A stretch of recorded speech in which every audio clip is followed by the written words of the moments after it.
Assalamualaikum warahmatullahi wabarakatuh. SB diminta mengulas sedikit berkenaan dengan hakikat solat, puasa, zakat dan haji. Semua itu terangkum di dalam syahadah. Sebagaimana teks ini dikatakan, mengatakan zakat itu sembah kembali apa yang kita miliki pada Allah.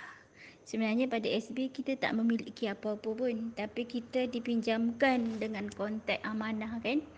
Jadi setiap dipinjamkan dalam diri kita, wa imma berbentuk zahir dan batin, maka semua itu adalah hak milik mutlak Allah Subhanahu Wa Taala. Cuma dipinjamkan kepada kita. Bila dipinjam maksudnya barang amanah. Barang amanah maksudnya kita kena jaga dengan baik dan kita kena tunaikan hak-hak tiap yang dipinjamkan tu dan diserahkan kepada Allah Subhanahu Wa Taala. Maksudnya bila Allah Subhanahu Wa Taala meminjamkan kita jasad, so jasad ni kita kena pegang dia dengan syariat, barulah betul kita duduk di ihdinas siratal mustaqim. Jadi tugas kita lah untuk menjaga jasad kita ni dengan penuh amanah. Jadi tugas pada diri jasad, tugas jasad kita ni untuk orang lain, sama juga rohani kita juga. Tugas kita pada rohani kita ini adalah mensucikan diri kita ni, rohani kita daripada sifat-sifat yang tak baik kan. Sifat-sifat mazmumah tu. Jadi proses penyucian tu lah yang kita buat semasa kita nak menuju kepada Allah ni. Jadi itu adalah yang dikatakan sebagai zakat. Zakat maksudnya kita kembalikan setiap yang kita pinjam tu, kita kena kembalikan supaya sebenarnya supaya kita ni boleh berada di jalan yang benar. Jadi zakat yang Allah Ta'ala buat tu bukan sekadar zakat yang kita bagi harta benda tu saja kan. Tapi juga pada kudrat iradat kederat kita ni kan. Tolong orang. Kalau nak kira dalam syariat, tak ada pun kena tolong orang tu dikira sebagai zakat kan. Tapi bila kita masuk dalam perjalanan tu, kalau kita orang yang dekat, maksudnya kita ni orang yang didekatkan dengan Allah, orang yang faham, maksudnya setiap saat tu kita tak boleh isi dengan ruang kosong. Maksudnya setiap masa kita tu kena lillahi ta'ala kan. Jadi apa saja bentuk pertolongan yang boleh kita bagi kepada orang dan juga pengisian untuk rohani kita kan, menunaikan amanah zahir batin kita ni adalah merupakan satu ibadah. Jadi kat situlah kita berzakatnya. Maksudnya kita bagi dekat orang. Contoh orang minta tolong, kita buat. Itu maksudnya kita menunaikan hak orang. Itu maksudnya zakat tenaga kita pada hari ini kan. Lepas tu pada masa yang sama juga kadang kita perlukan tidur, perlukan rehat. Maksudnya kita menunaikan. Jadi setiap sesuatu itu mesti diletakkan di tempat yang betul dengan cara yang betul.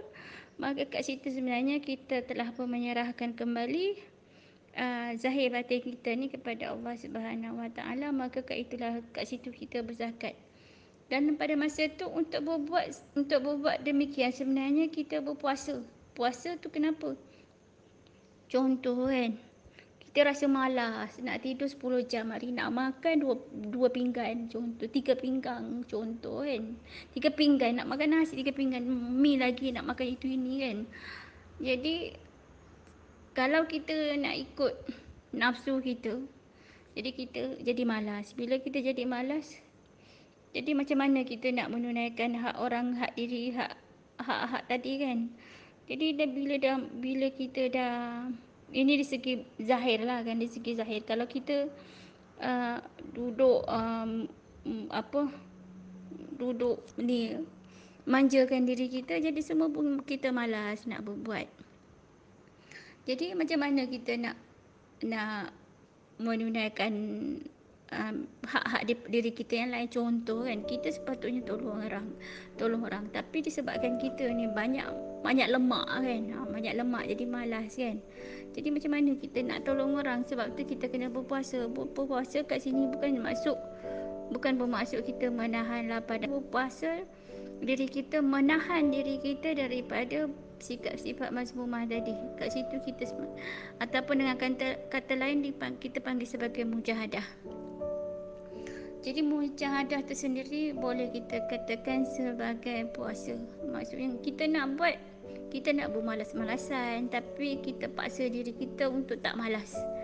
Dan kita paksa diri kita untuk setiap masa kita buat isi dengan sesuatu yang bermanfaat untuk diri kita. Sebab hakikat apa yang kita tuai, apa yang kita semai, itu yang kita tuai kan. Jadi kat sinilah mewujudkan bahawasanya kita ni nak pergi kepada Allah ni memang kena serah, kena usaha sungguh-sungguh. Dan sebenarnya kalau diikut teks nak sampai kepada makam hamba ni jauh lagi pada SB. Makam hamba ni sangat jauh. Apa yang dikongsi dalam teks ni pada SB, kalau setakat puasa dan zakat tu baru sampai kepada diri yang la haula wala quwata illa billah, baru sampai kepada makam pasrah dan makam redha dalam proses penyucian, baru sampai dekat redha, pada makam redha. Kemudian haji itu apabila hati telah bersekutu pada Allah. Ini maksudnya kita masuk kepada fasa marhabatillah ataupun fasa fanabillah, ataupun kita sebut juga sebagai tauhidul penyatuan zat. Jadi zat kita dengan zat Allah tu kan, dalam konteks tajalli tu. Jadi haji itu maka lengkaplah rukun Islam kan. Jadi